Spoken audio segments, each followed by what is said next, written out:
Healthy fighting sounds a lot like hot ice or small giant. When we think of fighting, we tend to picture these intense arguments. Doors are being slammed, voices are raised, and there are a lot of these hurtful comments. We're not really used to thinking about fighting in a healthy way, but it is possible to have fights with your partner that are rooted in respect and actually bring you guys closer together. This is Unsilenced, a JBWS podcast where we have real conversations about abuse. I'm MC Robinson, and today I'm bringing back a fan favorite, Mary Jane McCarthy. In this episode, Mary Jane talks about how to fight in a healthier way, the signs of when a disagreement starts to get off track, how to ask for and how to take a break from the argument effectively, the difference between feeling emotions and acting on them, how to regulate your body, mind, and emotions, and literally so much more. She's really brilliant, and she's the perfect guest to kick off season 2 of Unsilenced. We are so excited to resume our episodes and have you back just in time for Domestic Violence Awareness Month. But before you listen, please take a moment to subscribe to Unsilenced wherever you get your podcasts, because it really helps us to continue breaking the silence around domestic violence. And now enjoy the first episode of season 2.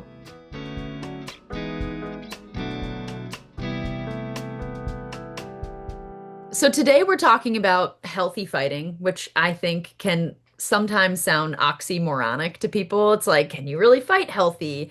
But obviously, as we know, in all relationships, there's disagreements. They're going to happen and they're normal. So I think just to right off the bat answer the question, can you fight with your partner in a healthy way? Is it possible? Definitely, 100%. It's possible, and in some ways, it is healthy to have disagreements, right? When there's absolutely no disagreement, is it that we don't want to bring something up, or we don't want to rock the boat, or are we afraid of what the other person might say or do if we Mm. bring something up? Hmm. Everybody disagrees. You even think of your closest friend, your confidant, the person that you care about the most, that you think, we're right here, right? Like we're on point. You're going to disagree, Yeah. right? What those disagreements look like, though, is whether or not it's healthy. 100%.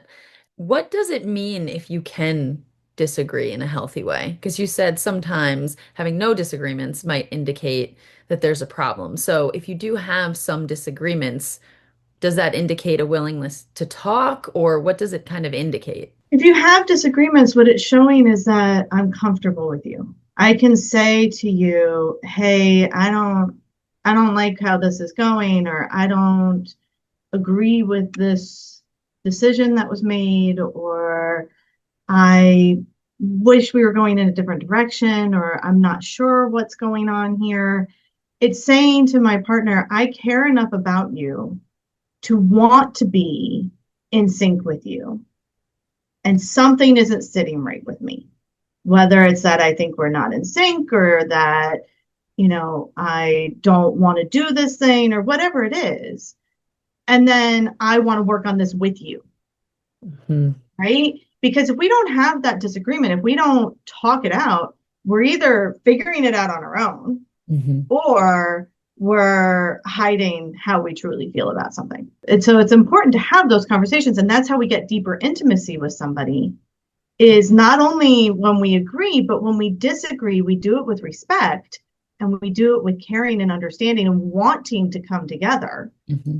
that we build that deeper intimacy with that person, because now we're really getting to know them on that deeper level, right? And it's not just them yesing us, or going along with what we always want.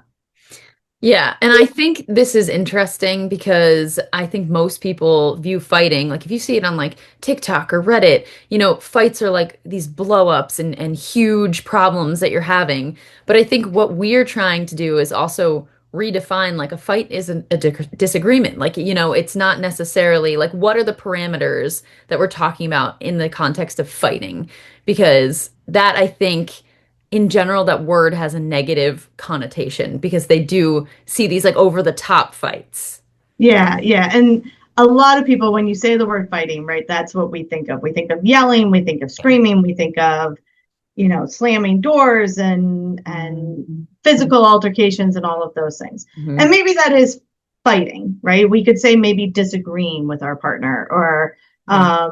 some people I've heard of say debating. Mm. Right. So I debate a lot with my partner. And that might be a better term for describing what we're talking about as healthy, is debating or disagreeing. Right. But you can still fight with rules, right? Yes. There has to be parameters of how we're going to do this Mm-hmm. and how, when do we walk away? When do we take breaks? When do we give each other space Mm-hmm. to process and then be able to come back and talk? This, Because fair fighting or conflict with respect or any of those types of things, what really needs to be there is a mutual respect of the other person and a want to reach some type of resolution together. mm, yeah. I think this leads perfectly into my next question, which is just what are some of the main elements to healthy fighting? Because you kind of alluded a little bit to this, it's not like these blow ups and stuff. So if somebody's looking at their relationship and thinking, I don't know, am I fighting in a healthy way? What does that look like? What does it look, what are the elements of a healthy fight? So, a healthy fight, what we're going to do is we're going to have, there is something specific that is bothering us, right? Or bothering, both people are bothering one person. So that's something specific. And then we're going to try and work it out, and we're going to talk. We're not going to scream, right? We're going to talk with each other. Now, that doesn't mean that your voice might not go up a little bit, or there might be a lot of emotion in that voice. It's hard to talk about something that's really bothering you and there not have emotion, whether that is that maybe I start talking fast, Hmm. or my octave goes up a little bit, or sometimes people even get teary, right? Because they're trying to navigate that high emotion. And either sometimes we channel that and it becomes loud, or we channel it and it becomes teary, Right. right? Or choked up. The other thing that's going to happen is we want to have a goal. What are we trying to get to? And we want that goal to be either some type of change or some type of plan to work together. If your goal in bringing something up to the other person is to make them feel bad or to get an apology from them, it might not be the best thing, right? And apologies are not a bad thing. I'm not saying that we shouldn't want apologies or whatever, but if we're just looking for the apology or just to make the other person feel bad, we're probably not going to get where we want to be with that Mm-hmm. person, right? We want to have a goal of either asking for change or can we change this together? That's ultimately the best, right? Can we work on this together? How these are things I'm willing to do. What are you willing to do to help us get there? Hmm. Right. And then is there a resolution?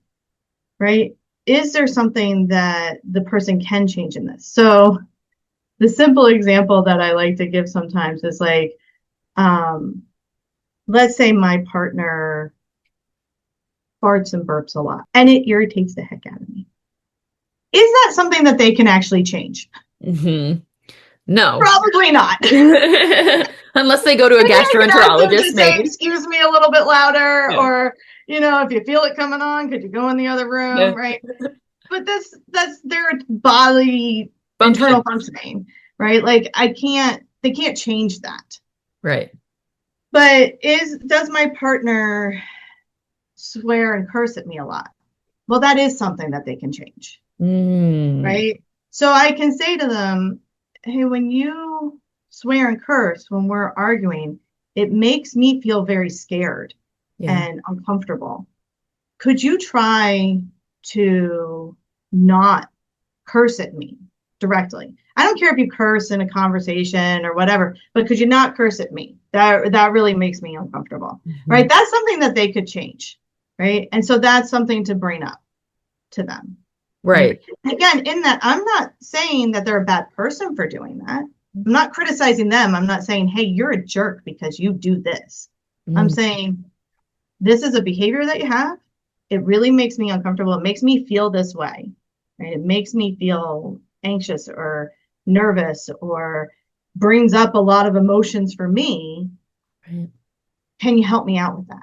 Just to clarify, so basically, to give people an idea, basically, like if you're having a healthy disagreement, it's a lot of the times maybe about like an action or something rather than a person's character or Yeah. something that's wrong with them. Like, you're so, let's give an example, right? So let's say a couple's getting into a fight. One is like, you're terrible with money. You don't know what you're talking about, blah, blah, blah, blah, blah.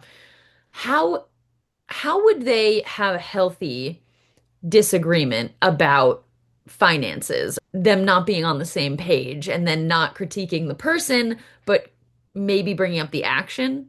Yeah, you want to bring up the behavior, right? Or the specific thing that's bothering you, not the person, right? So you gave a great example. Like finances are always something people argue about, right? So instead of saying you suck at taking care of money or you are such a spender, we can never save anything because you're always spending all of our money. Mm-hmm. What you could bring up is, let's say the couple together has a goal of buying a house, Mm-hmm. right? So you could say, hey, I've noticed, we both said we wanted to save for a house. Is that still something that you are interested in doing? Right. So kind of starting it off of, are we still on the same path together? Right. Right? Are we still on that same goal? So, okay, we both want to buy this house. Well, I've noticed that when our paychecks come in, we're spending a lot of the money right away. Right. What do you think could work together that we could do together so that way we're not spending it all right away? Mm-hmm. So in that situation, I'm not criticizing the person. I'm not even saying that it's all their fault, Right. right? Because if I say you always spend all of our money, well, Mhm. they could come back and be like, well, you went and bought this last week, Yes. right? Or, Mm-hmm. well, you wanted to go out to dinner, Mm-hmm. right? It was your So idea. Mm-hmm. yeah, it was your idea, right? So when we do those all-encompassing things of you're the one who's always doing this, or you always do this, or I never do this, or Mm, those all-encompassing statements, people can argue back with that, right? And then we get stuck in that. mm, We're in the weeds of who's spending what and who's doing the bad thing, right. right? And is that really helping us get to we need to save money for a house? Mm-mm. Right? So if my goal is I want to really focus on how do we put money aside, then I can come at it from, hey, when I've noticed, we get paid on Friday, by Sunday we have nothing in the account again. And we really want to be putting money away to buy a house. So here's my idea. Why don't we immediately transfer this amount of money into savings, right? That way, the checking account, it's easier to see how much money we have left and see that spending, right? Mm-hmm. And they could come back and say, well, I don't like that idea, and here's why, Right. right? But you've started the conversation and you're starting it on a ground where we're both going for the same goal. We both want the same thing. And this is what I'm willing to do. What are you willing to do? Right. So you're starting it already at that negotiating stage instead Mm, of starting it on the blaming stage. mm-hmm. And we don't want that blaming going on because we're not getting anywhere in that. Yeah, so I think avoiding those absolutes is a really important thing instead of like, oh, you never do this or you always do that, because it kind of allows you then to move through those disagreements without getting stuck in the emotion and like getting defensive. Because I feel what you put forward is very much like, hey, we're a team, we're trying to reach this goal. And right now, like, if we're spending thousands of dollars on X, Y, and Z, we're not reaching our goal. And I think that's an easier thing to swallow when someone's coming and you're kind of like, oh, you're right. Like maybe buying like this really expensive scooter doesn't align with like, buying a house in the future. You know, Yeah. it's kind of interesting though, because I do think a lot about control when we talk about fights and kind of getting what we want. And you said that the goal of an argument should never be to have somebody feel bad or specifically to get an apology. And I thought that was really interesting. So, can you explain why might sound obvious, but why it's not a good idea to go in with a disagreement to make the other person feel bad and apologize. Well, so if I really care about somebody and I say that I love them, do I want them to feel bad? Even if they've hurt me, right? Because if I think that they really love me and they want what I want ultimately, right? To be together and to have this relationship, do I really think they intentionally hurt me? Good point. Right. And so to go into an argument, and my whole goal is to make you feel bad. How is that helping the relationship? How is that building trust in the relationship, in each other? Right. How is that building up that partnership? Hmm. But a lot of times when we're really angry and all of those emotions are going, that's what we want to do. When we're hurt, we want to hurt somebody else. Hmm. Right. And so we go into it of, I'm going to get you, right? Because I'm upset or I'm hurt. If I go in and say, I want some type of change or I want to help us get to where we're seeing each other for who we really are and improving our relationship, improving that communication, then I'm not going to go into it to make you feel bad. You may feel bad. Right. Happy to That may be consequence. a consequence of what is going on, especially when we get to big things like infidelity or suspicions of infidelity or, Right. um, Mm. spending all of our money or, all those big things, right? That do come up in relationships. But that's not my intention. My intention is to figure out a way that we can work together and come back together in this. So even like I said, infidelity, and that's normally one that those are really hard conversations and maybe a little Ah, bit tough to tackle in the podcast. But let's just say even suspected infidelity, or maybe we're not as intimate yeah. as we would like to be, right? That's a hard topic. Hmm. And if I go into it with the intention of making my partner feel bad, Mm. that's going to make a hard topic even harder and say things that maybe there is no coming back from. Mm. But if I really care about this person and I love this person, but this is something that's really bothering me, I can say it in a way that is going to start that conversation like, hey, what's going on? I'm worried about us, right? I've noticed that we're not spending time just being together. And it doesn't even have to be physical intimacy. Right. Maybe we're just parents and grandparents, family and See. jobs and all these different things that we all have pulling on us, right? But I've noticed that our connection is dwindling. Mm. And I don't want that to happen. How can we, I'm willing to, let's try and make a date night, or I'm willing to do this, or, right. And so instead of just going into it of, you're never around, you don't love me, Right. you know, are you seeing somebody else? Those accusatory statements. Hmm. That's going to build more care and understanding in the relationship if I go into it with the, hey, I'm nervous or I'm worried because we're not spending this time together. I feel like I'm losing that connection with you. What can we do to improve it? That's gonna make us feel closer. And just being that vulnerable to say that is gonna make that other person feel closer with That's you. what I was thinking. I mean, even just think about that in general. If somebody was like, I miss you, I want to spend more time with you, versus you're never here, you don't love me. It's kind of like, which one's going to make me be like, oh yeah, versus really, I was here t 6 days, this blah blah blah.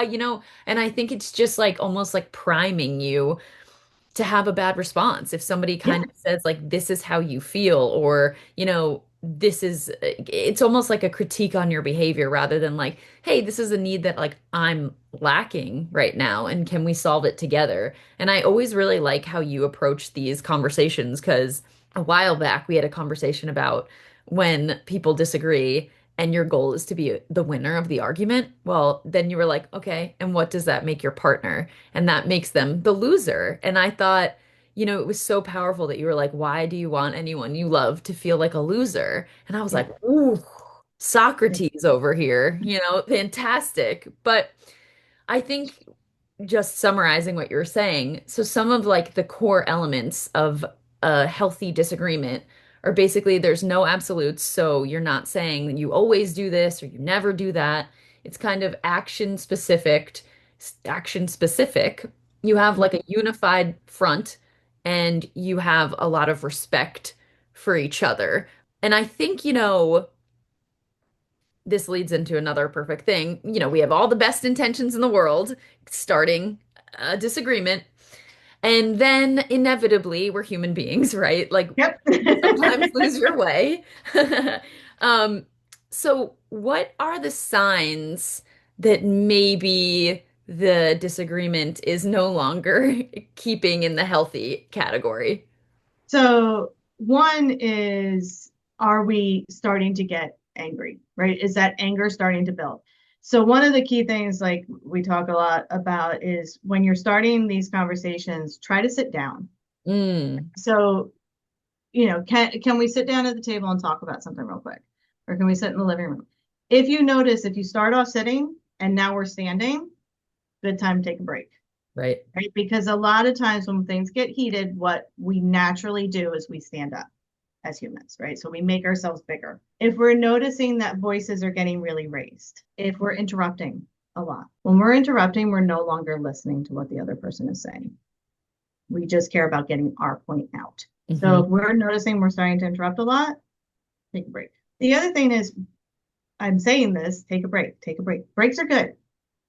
Yeah. Breaks don't mean I don't want to talk about this with you anymore. Breaks mean I need to cool down, right? I respect you and I want to cool down. But there are some guidelines with breaks. I was just One, going to ask you, how do you when we ask for take one? that break, right, we're taking it for ourselves. We're not saying you need a break. We're saying I need a break, Hmm. right? So I'm deciding for me, I can tell I'm getting to a point where I'm going to say something that I don't want to say. I'm going to take a break, right? I'm going to, when I take that break, I'm not going to try and get last minute digs in Mhm. or, you know, your mother's a jerk and I always hated you and storm out of the house. Bye. Yeah. Bye, slam the door, right? No, I'm just going to say, hey, this is getting heated. I need to take a break. Can we talk about this later? Hmm. And then you've got to come back and talk about it later. Right. Because a lot of times what happens when we get into arguments or we get into disagreements, things start to get heated. We start noticing, hey, we're going tit for tat. We're coming back at each other. We're not listening anymore. Let's take a break. And we Hmm. take a break. We calm down. But then we never come back to it.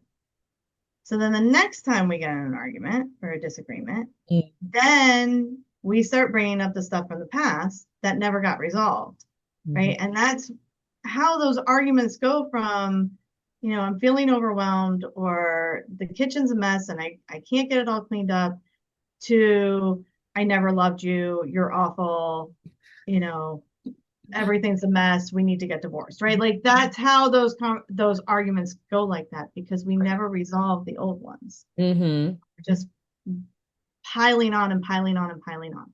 Hmm. So the other time to know when to take a break is, are we still on the original topic?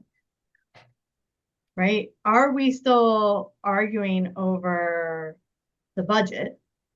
Or Right. have we moved on to, Hmm. you called me a jerk last week, or, the kids, no one's, I'm the only one that ever takes care of the kids, or, you know, Hmm. your mother is driving me insane. Like, where are we at in this Right. argument? Right. And if we've gone off the original topic, take a break. Hmm. Right. And then maybe when we come back, let's talk about the original topic and let's set a time to talk about some of these other things that are coming up because clearly there's some other stuff going on. Right. Yeah. And it may sound crazy, and it may, if you are in a relationship where you're not having healthy communication and you're noticing this happening a lot, it may feel very unnatural at first, Hmm. right? It's going to feel weird. And that's only because the way that we communicate now, that's what we're used to. That's what we've done. That's just how it's been, right? We've learned these behaviors from childhood. Well, think about if I had to all of a sudden change the way I walk Hmm. because of an injury. That walk is going to feel weird at first. Yep. It's going to feel off. My muscles might not adjust to it right. I Mhm. may feel like I might have to think about it, think about my placement of my foot, think Hmm. about how I'm holding my hips or holding my body, right, to try and correct something. Hmm. But over time, the more I do it, the more natural that becomes, right? Hmm. Until that's my new walk. The same thing with how we argue. I've been arguing like this since I was a little kid. Yeah. When I change it, when I start going, okay, I want to have healthy communication, I want to disagree with respect, Hmm. it's going to feel weird. It's going to feel awkward. I'm going to feel like this is so stupid. I got to think about everything that comes out of my mouth before it comes out. Like, I don't want to do that. That's a lot of work. But the more you do it, the more natural it becomes until Hmm. all of a sudden, now I'm this person that communicates in this way. I'm the person that notices when my voice starts to raise. I'm the person that I notice when I'm going off topic and I'm getting lost in the weeds and I've totally lost the plot of where we're going and I take a break. And my partner recognizes that now and they're starting to do it too. It will start to be more natural over time.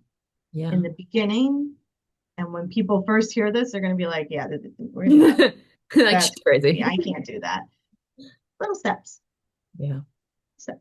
Next time I have a disagreement, I'm going to sit down, right? Yeah. Or the other thing, like when I'm really angry, in that moment of really angry, that is not the time to talk about it. No. Mm-mm. Because can you hear anybody when they're really angry? When you're really angry, do you want to hear what the other person has to say? No. Do you want to slow down and figure out what's going on? No, right? Nope. Because our brains have gone into fight or flight. Our brains have gone into the back of the head where I'm like, I need to protect myself. I need to do everything to make sure I survive. That's the time to go for a walk. That's the time to call a friend and vent. That's the time to go to the gym and punch the punching bag. That's not the time to talk to your partner about what's going on. Go for that walk. Go lay down. Go run. Go do something. Too many times we go from, I'm really angry, I need to get it out now. Yes, immediacy. I was going to bring Yeah. this up because I feel not to always talk about our culture, but I do feel we have this immediacy culture. Even if Mhm. you're thinking about texting people, oh, you're home, why didn't you respond to me? You're on Instagram, why didn't you respond to me? I think people have this desire to have everything immediately solved, immediately figured out, like immediately, either immediately addressed or they don't address it at all. And that's difficult because I do think sometimes people can feel almost abandoned in an argument if you're like, I need to take a break. I need a little space before we come back because I think there is like, well, that immediate, well, no, we need to fix it. Like we have to fix things. And Yeah. so one of my questions was, being aware of like kind of culture and how maybe certain people are sensitive to things, how do we ask for a break in a way that doesn't feel threatening or controlling? So for instance, the person's crying or something like that, and you're just like, I need a break. Bye. And like, how do you be respectful of their emotions, respectful of the situation, and also communicate a break needs to happen and it's not because I'm punishing you because you said something and I'm leaving. Like how do you kind of ask for that break in a way that's non-threatening, maybe? I don't know how to phrase it. Yeah. So one is having that conversation ahead of time, Hmm. right? So talking to your partner. So if you're recognizing, hey, when we fight, we're not getting anywhere, we're not communicating well with each other.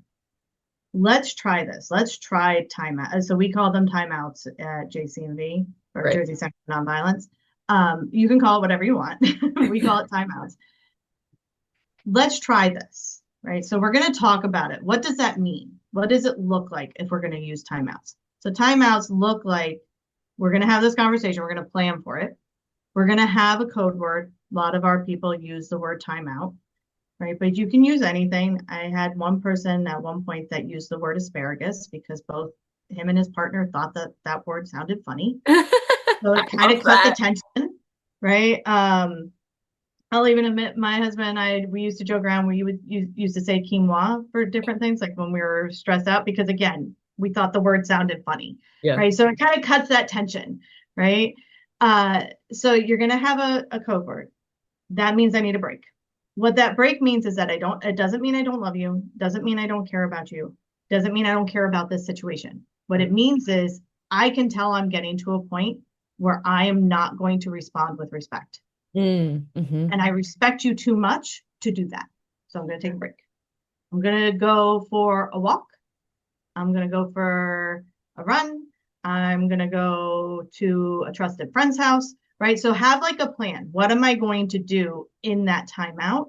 So that way my partner knows where I'm at and Right. what's going on, right? Because a lot of times too, when we leave an argument, especially if we leave the house, and we do recommend that one of you leave the house. If you leave the house, then the other person really feels abandoned Yes. and scared because they don't know where you are. Right. So if we have this plan of, look, when I take a time out, I'm going to go for a walk, or when I take a time out, I'm going to go to the park, or I'm going to go out in the driveway and call this person, right? Or I'm going to go over here.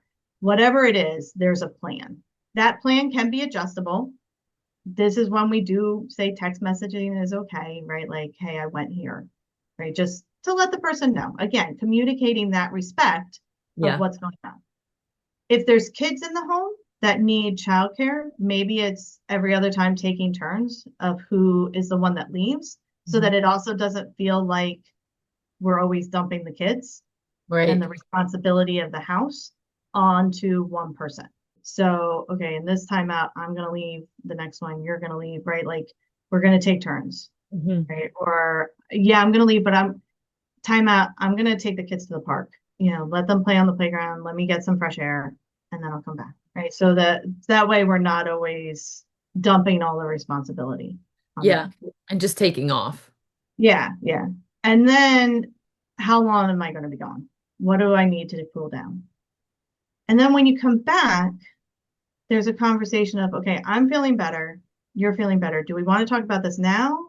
Or do we want to talk about it on Saturday morning over a cup of coffee? Hmm. Because also a lot of times arguments tend to come up when tensions are high. So we're hungry, we're tired, Yep. or there's a lot going on, right? That tends to be when arguments happen, right? Hmm. Because tensions are high.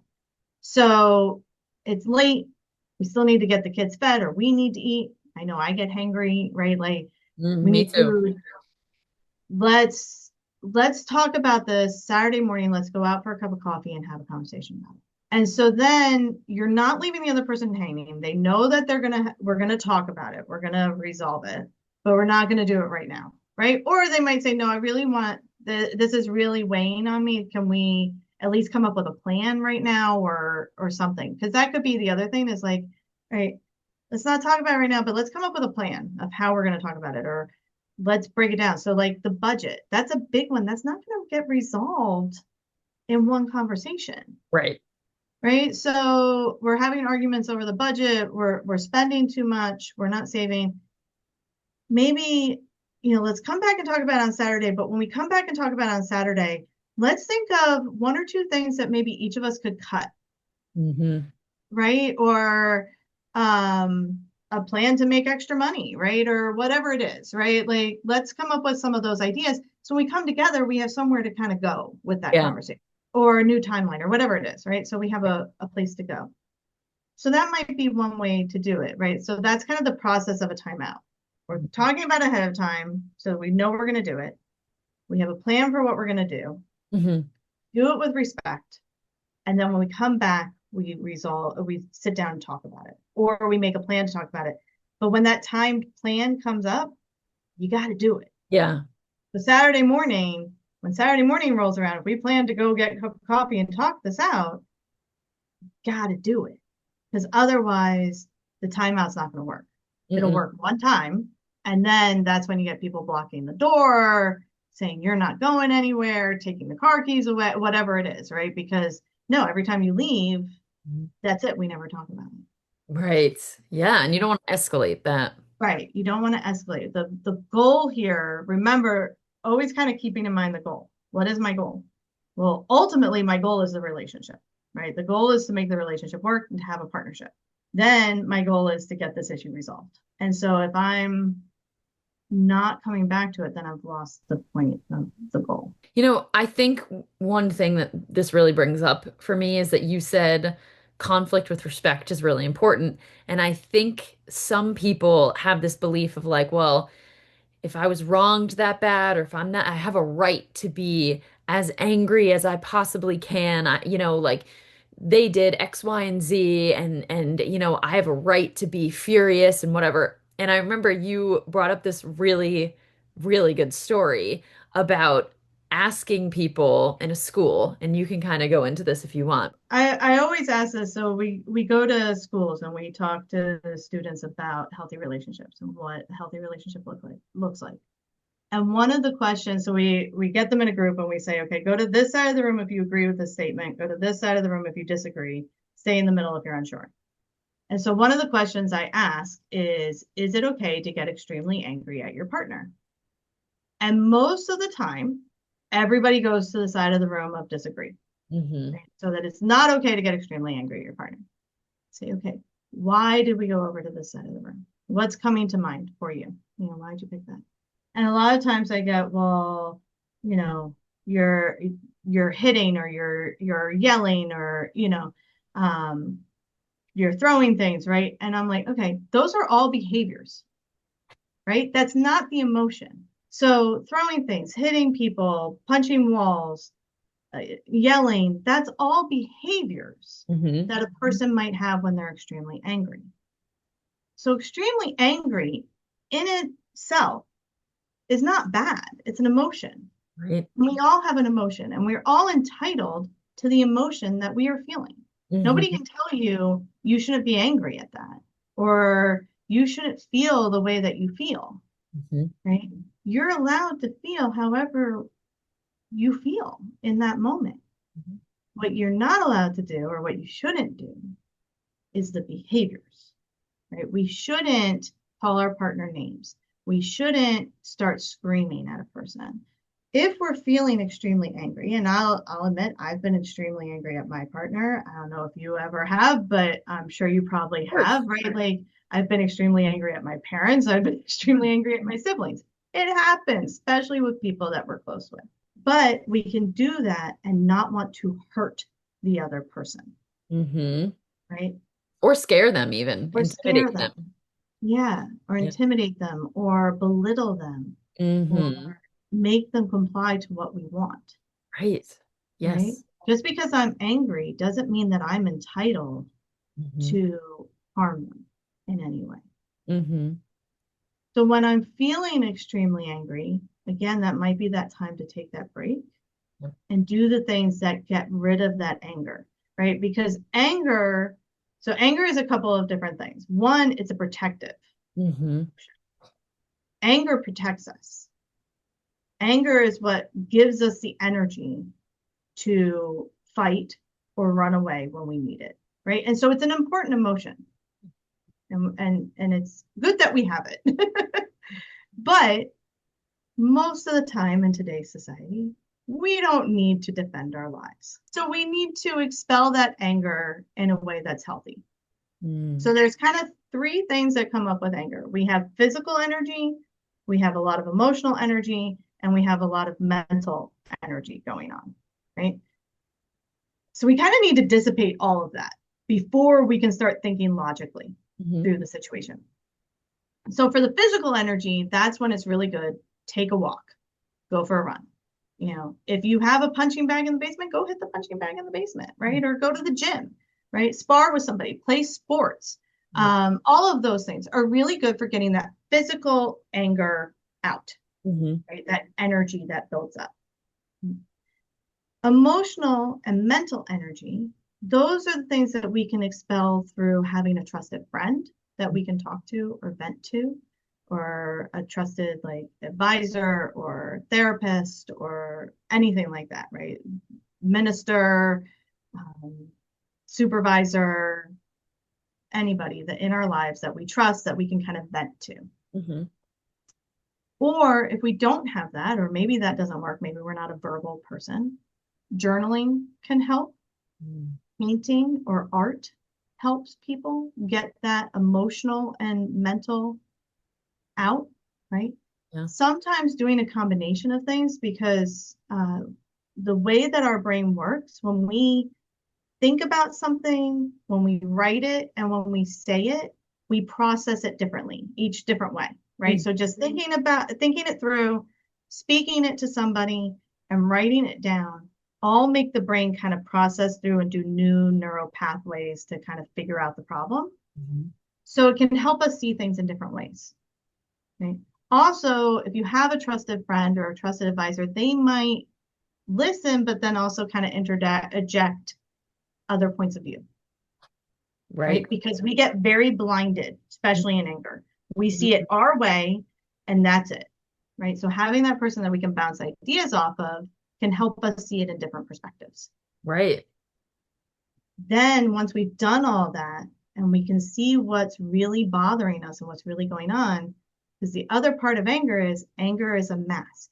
Yes. We talk about the anger iceberg, right? And so with an iceberg, what you see above the surface is actually very little of the iceberg, right? The majority of it is underwater. In the anger iceberg, the anger is what's above the surface. That's what we're Mhm. seeing. What's going on underneath are all those vulnerable emotions, those vulnerabilities that the anger is trying to protect us from. Mhm. So when we get rid of the physical energy and we start to expel some of that emotional and mental energy, then we can start to see what is really going on under that anger Mhm. that's really bothering us. And that's what we can bring to our partner Yeah. and talk about and reach a resolution. Right. So try not to say just to somebody, hey, this situation made me angry. Right. Right. This situation made me scared. This Mhm. situation made me really uncomfortable and antsy or anxious, right? Even if we're not really sure what it is, there's Yeah. something about this just did not sit right with me, Right. right? And I'm confused. Can we talk that out? Mhm. Uh, this situation made me feel inferior or less than or um, unworthy, right? Those are things that if you come to your partner with that, it's showing a vulnerability and you'll be able to then start to reach some understanding, Mhm. some type of resolution. And I love that you say that about anger because I think people have this belief, I think also like, oh, I can never get angry. Like if ever I get angry, there's something like deeply wrong with me, especially like in our line of work. I feel people often think that domestic violence results from anger when we know it's obviously way deeper and it's about power and control. But that's why I really like that you say, like, you can have conflict with respect because, to your point, you could be, your partner could have cheated on you and you could be furiously angry with them and still not berate, belittle, whatever them. And I think that's kind of radical because people do believe, like, well, it's justified. It's justified that, like, I behave this way or I do that. And, like, yes, feeling an emotion, feeling anger is valid.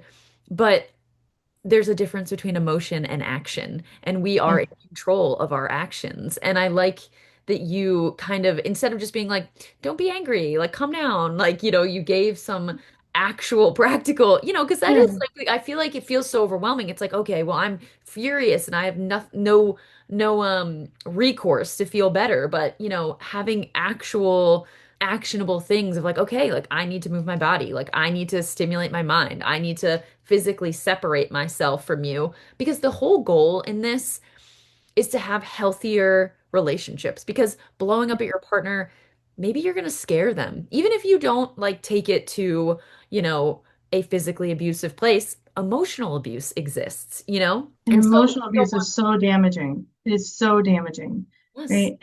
And if I'm angry, even if it's to the point of I'm going to end the relationship, Mhm. right? Like, so let's say infidelity. Let's Yes. say I find out my partner's cheating. What do I gain by belittling them? Nothing. What do I gain in that? I don't gain anything. It's not going to change what happened. Right. In the end, it's not going to make me feel better. It may make me feel better in that moment, and I'm not going to discard that, right? Like there may be in that moment some feeling of justification or some feeling of, yeah, I got them back. Yeah. You hurt me, so I But hurt you. yeah, you hurt me, so I'm going to hurt you. But at the end of the day, when everything's said and done, how am I going to feel about myself? Exactly. Right? That didn't undo what happened. And now I have that regret of the things that I said or I did in that moment of anger. Right? Wouldn't I feel better if I put a boundary and said, okay, that's not going to happen to me again, and I can't be in this relationship with you, Just left. and just left, right? And didn't stoop to that level. In the long run, I'm going to feel better about myself, Hmm. Yeah. right? And I think anybody, not to say, obviously, once again, the emotions are valid. You can feel whatever you want, but you do have a choice on how to act. And I think that that is very empowering because I do feel it's not always a message you hear because there is this like, oh, but I get why you did that. And it's like over validation sometimes of like problematic actions. Like, why? Like, why aren't we all holding each other to a higher Why aren't standard? we saying something? And I joke around with my friends a lot because I see images all the time now, especially in social media and everything, of like the stories of like your good friends are the ones that'll bail you out of jail. Your best friend is the one that is sitting in the jail cell next to Yeah. you, Yeah. right? Going, well, that was interesting or that was fun or Yeah. whatever. And my opinion is no. Your best friend is the one that goes, hey, that's not a good idea. Yeah. Like, let's slow down. Let's think this through, right? Like, you know, I'm not going to be the one that if you call up and say, don't ask questions, but bring a disguise. No, I'm going to ask a lot of questions and want information and go, okay, we really thinking this through? Yeah. I'll bring the bottle of wine, but maybe we should talk, right? Maybe we should have a conversation here about what's happening. And I get that those videos are funny and those clips are cute. And yeah, you want that friend that's ride or die and by your side for everything. But a true good friend is going to say, let's think about this. Let's think Mhm. about the long term effect of what we're doing, right? Let's stop as a society glorifying revenge and getting even with people.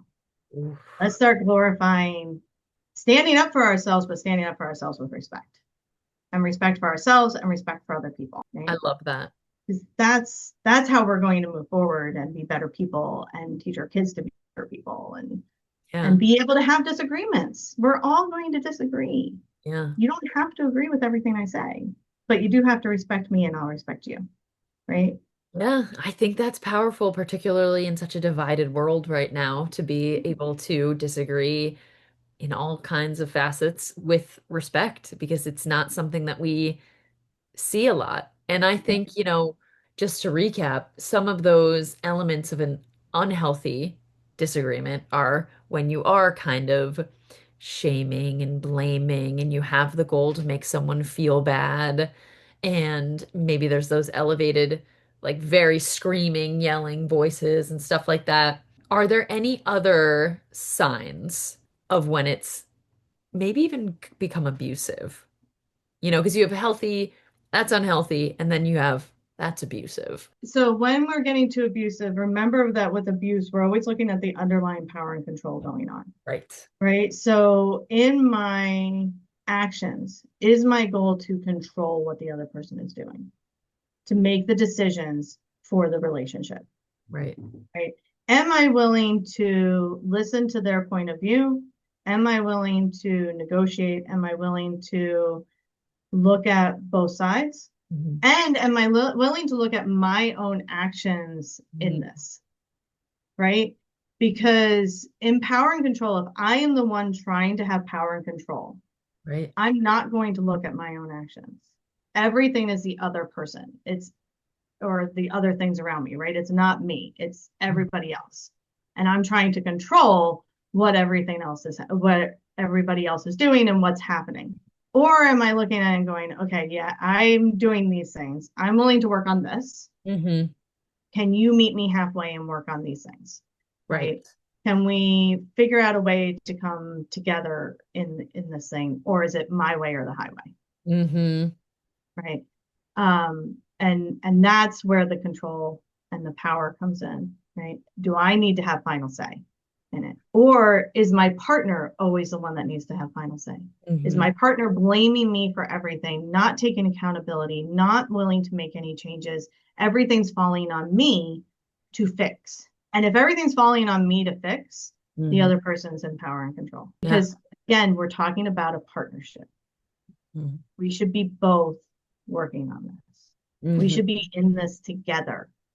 My mom always said, going into marriage is like, it's not flowers and roses and happy. It's going into battle against the world, and the two of you are going into it going like, I got your back. Right. Like, how are we doing this together to face everything else? Right. And if it's that I'm going into this to battle you, that's not a partnership. And would it be fair to say that one sign perhaps is like if you're trying to do all of these things we just listed in a healthy relationship, you're trying to make it just about this one thing and you're trying to respect them and you're trying to respect breaks or whatever, and then the other person is just completely not responding, not on board, and you every time feel like you're at fault, you're a terrible person. And maybe that is also a sign of like, you know, maybe something is off and you Yeah. should maybe call a helpline or something to see, if that's accurate, because I think that's a pretty good indicator of if you're trying to be healthy, you're trying to take accountability, and every single time like you're kind of left feeling like, wow, I'm the worst person in the world. I can't believe it. Would you agree? Like, is that like a Yeah, fair? then give us a call. Yeah. Give us a call and let's talk through it. Right. It may just be that the relationship is just unhealthy in general, but it could be that there is abuse going on, right? And that there's this struggle for power and control going on. Mhm. So give us a call and we'll talk through it. And we'll talk through what are options, how can we handle the situation, or what do you want to do to move forward, right? To where you're in a comfortable place. And if you are afraid to bring up any of these things to your partner because you're not sure how they're going to react, that's also a really good indication that something isn't going right, right? You shouldn't be afraid to talk to your partner about how you're feeling, Right. right? You should feel comfortable to say it, right? To say something's bothering me, something isn't sitting well with me, or I'm not comfortable with how we argue. Hmm. When we argue, I get really uncomfortable, I get really scared, or I shut down, or whatever it is, right? And if you're not comfortable doing that with your partner, that's a really bad place to be. Right. Right? And it's a scary place to be. Give us a call and we'll talk about it.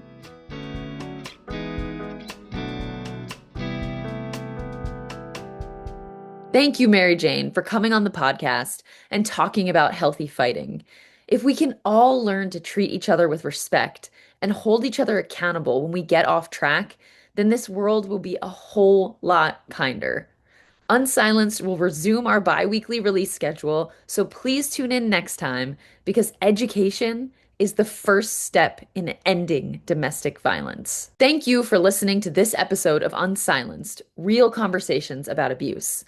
This podcast is produced by JBWS, a domestic violence agency that serves both Morris and Passaic County, New Jersey. If you would like a certain topic covered on the podcast, then please send an email to podcast@jbws.org. We are always striving to provide content that will be both educational and helpful to our listeners. But please note that this email is only intended for content relating to the podcast. It is not meant to offer immediate assistance or any access to services. If you live or work in either Morris or Passaic County, New Jersey, and think you might be in an unhealthy relationship, then JBWS is here to help you. Please visit jbws.org/services to learn more about programs for support, or call our 24-hour helpline to speak to a member of our staff at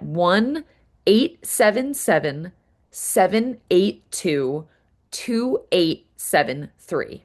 If you're listening to this podcast and recognize controlling or unhealthy behaviors in yourself, then JBWS can also help you to change those behaviors. Through our Jersey Center for Nonviolence, JBWS offers programs for men, women, and teens who have used abusive or controlling behaviors.